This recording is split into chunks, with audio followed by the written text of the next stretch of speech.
नमस्कार। समय और ब्रह्मांड को समझने की जो हमारी चाहत है, वो शायद इंसानियत जितनी ही पुरानी है। हर सभ्यता ने आसमान में तारों को देखा है और उस बड़ी सी घड़ी को समझने की कोशिश की है, जो हमेशा हमारे ऊपर चलती रहती है। आज हम भारत की प्राचीन खगोलीय प्रतिभा के पीछे के विज्ञान को समझने की कोशिश करेंगे। चलिए एक बहुत ही बुनियादी सवाल से शुरू करते हैं। कोई एक दिन को कैसे मापता है?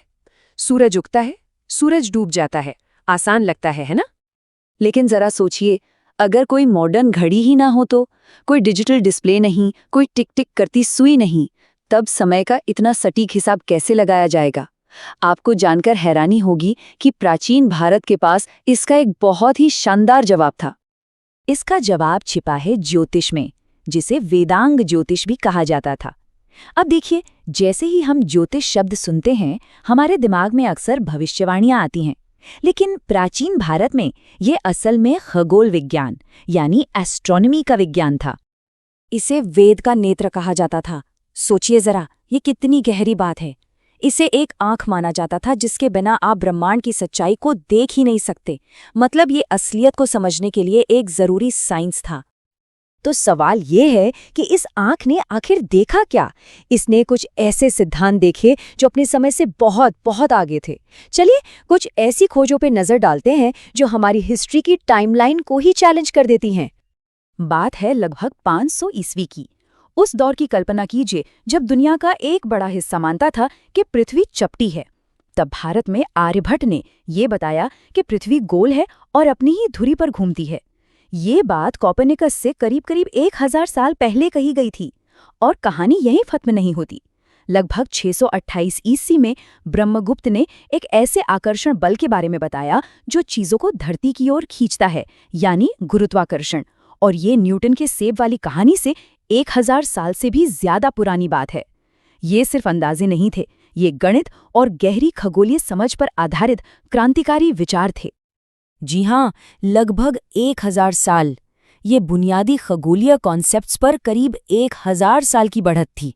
ये कोई छोटी मोटी कैलकुलेशन नहीं थी, ये ब्रह्मांड को देखने के नजरिए में एक बहुत बड़ा बदलाव था। लेकिन देखिए, इतने बड़े बड़े सिद्धांतों के लिए सिर्फ सोचना ही काफी नहीं होता। उन्हें प्रैक्टिकल बनाने के लिए आसमान का एक सिस्टमैटिक नक्शा चाहिए था।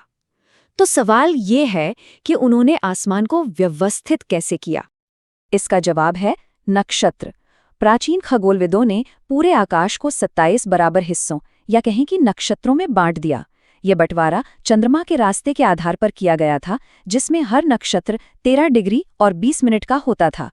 इसने एक तरह से आसमान का एक सटीक ग्रिड बना दिया, जो सभी गणनाओं के लिए एक कोऑर्डिनेट सिस्टम की तरह काम करता था। तो ये सारा ज्ञान, पृथ्वी का घूमना, गुरुत्वाकर्षण का कॉन्सेप्ट और नक्षत्रों का ये पूरा नक्शा, इन सब का आखिर इस्तेमाल क्या हुआ? नतीजा था पंचांग। ये सिर्फ एक कैलेंडर नहीं है, बल्कि ये तो आसमान को देखकर बनाई गई एक मास्टर क्लॉक है। इसका नाम ही अपने आप में सब कुछ बता देता है।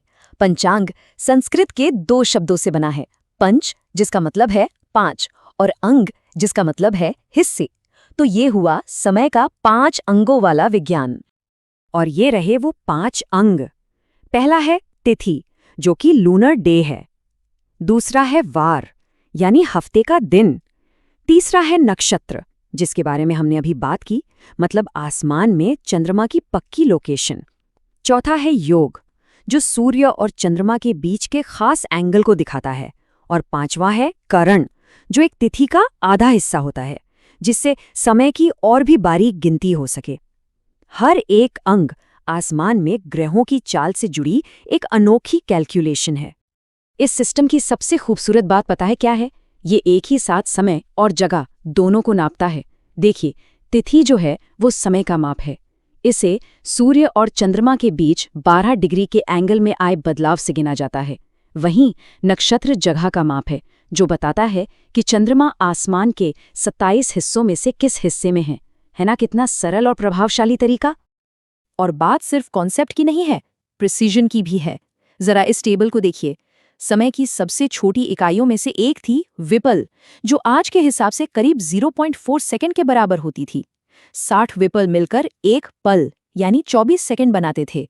60 पल मिलकर एक घड़ी यानी 24 मिनट और 60 घड़ी मिलकर एक दिवस यानी हमारा 24 घंटे का दिन।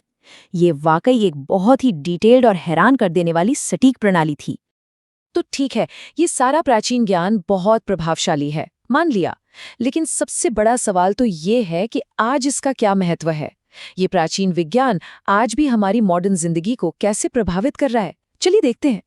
पंचांग कोई म्यूजियम में रखी चीज नहीं है, बल्कि एक जीती जागती परंपरा है। आज भी भारत में करोड़ों लोगों के लिए यही तय करता है कि बड़े त्योहार और रीति रिवाज किस दिन होंगे।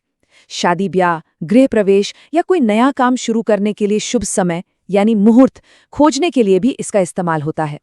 ये हमारी सांस्कृतिक और धार्मिक जिंदगी का एक अहम हिस्सा है, जो हमें हमारी प्राचीन वैज्ञानिक विरासत से सीधे जोड़ता है। तो असल में पंचांग सिर्फ एक कैलेंडर नहीं है, ये उससे कहीं ज्यादा है। ये विज्ञान, गणित और समय की गणना का एक ऐसा बेहतरीन सिस्टम है जो हजारों साल बाद भी इस्तेमाल हो रहा है और एक गहरी वैज्ञानिक विरासत का जीता जागता सबूत है। और ये हमें एक बहुत ही दिलचस्प सवाल पर लाकर छोड़ देता है। सोचिए, और कौन कौन से प्राचीन विज्ञान हमारी नजरों के सामने ही छिपे हुए हैं, जो बस फिर से खोजे जाने का इंतजार कर रहे हैं। इस पर विचार जरूर कीजिएगा।